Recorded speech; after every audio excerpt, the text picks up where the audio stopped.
क्या आप भी कंफ्यूज्ड हैं कि घर खरीदें या रेंट पे लें? ये इस कंफ्यूजन को दूर करते हैं।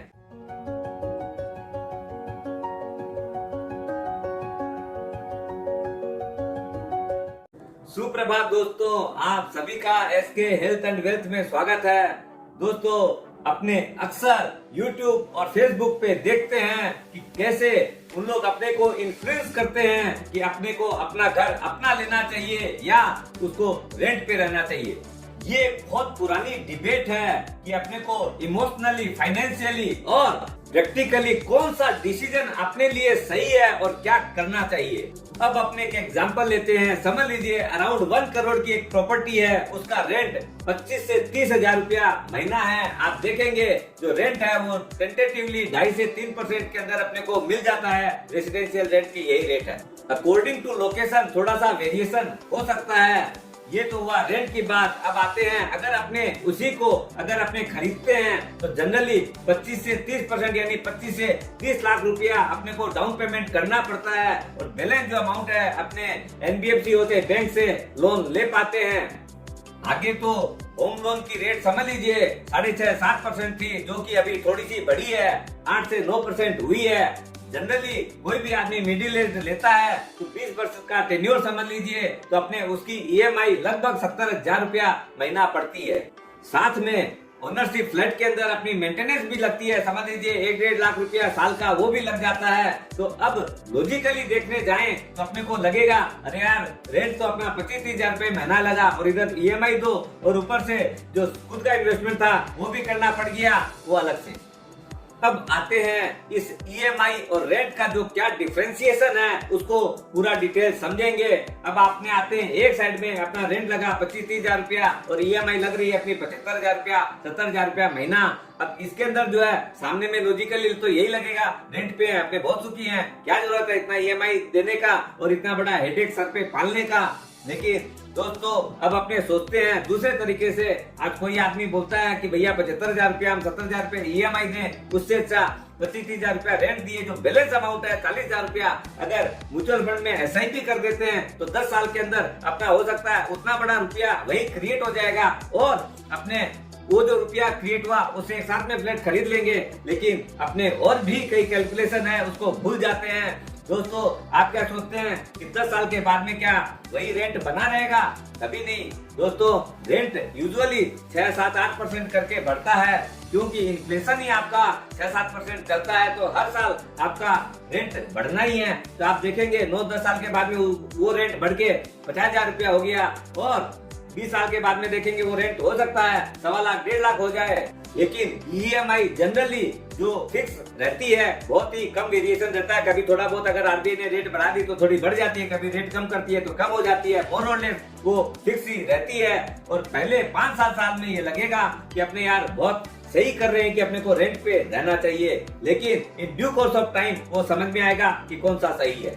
अब अपने सोचते हैं कि कोई आदमी अगर यंग है, समझ लीजिए आपका 25-30 साल की उम्र का कोई आदमी है, 20 साल का अगर लेता है तो अपने लोन जो है आज के दिन उसके ऊपर भी अपने को इंटरेस्ट का रिबेट मिलता है 2 लाख रुपया पर साल का। गवर्नमेंट भी अपना घर फर्स्ट फ्लैट लेने के लिए सब्सिडी देती है। आज के दिन की रेट अगर समझे 8-9% तो उसमें से अपने को पहले तो रिबेट मिली, सब्सिडी मिली और इन्फ्लेशन ही है 6-7%, तो देखा जाए तो आपका 0% के अंदर ही अपने को इंटरेस्ट पे लोन मिल रहा है। अब दूसरी तरफ एक चीज में आते हैं कि अपना on an average real estate में भी 9-10% का अपने को रिटर्न मिलता है। अपने आप देखेंगे कि जब 20 साल के बाद में हो सकता है उस फ्लैट की वैल्यू ही आपकी 2.5-3 करोड़ रुपया हो जाएगी। ऐसा नहीं है कि अपने खाली EMI पेमेंट कर रहे हैं और उधर में अपने को मिल ही क्या रहा है। ये मैंने ऑन एन एवरेज की बात की है, ये कोई आवश्यक नहीं। हो सकता है आप भी देखेंगे यार मेरी तो प्रॉपर्टी पड़ी हुई है, मेरा तो उसके अंदर कोई एप्रिसिएशन ही नहीं है पिछले 6-7 साल में, हो सकता है कहीं कहीं डेप्रिसिएशन भी है, तो वो चीज तो अपने म्यूचुअल फंड के अंदर डायरेक्ट इक्विटी के अंदर भी एप्लीकेबल होती है। हो सकता है आपने जो शेयर खरीदे वो बढ़ा ही नहीं, कई कई स्क्रिप्ट पे तो ऐसी भी होती है जिनका वैल्यू 10% हो जाता है। म्यूचुअल फंड भी कोई ऐसी आपने स्कीम खरीद ली जिसके अंदर कोई एप्रिसिएशन ही नहीं मिला, हो सकता है नेगेटिव भी हो जाए। ये मैंने जो बात की है ये ऑन एन एवरेज की है, वो हो सकता है सिटी टू सिटी भी डिफर कर सकता है।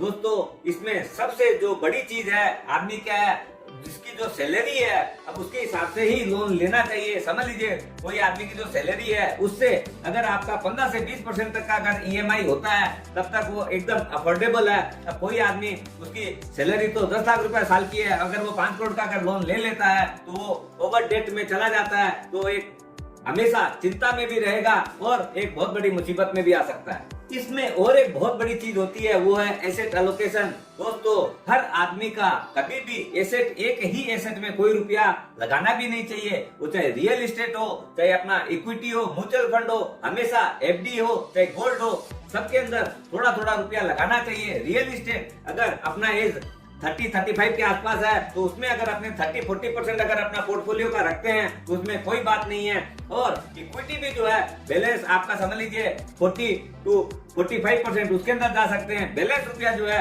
गोल्ड के अंदर या एफडी के अंदर मिला के 10-15% उसमें भी रखना चाहिए। ये एक आइडियल एसेट एलोकेशन है।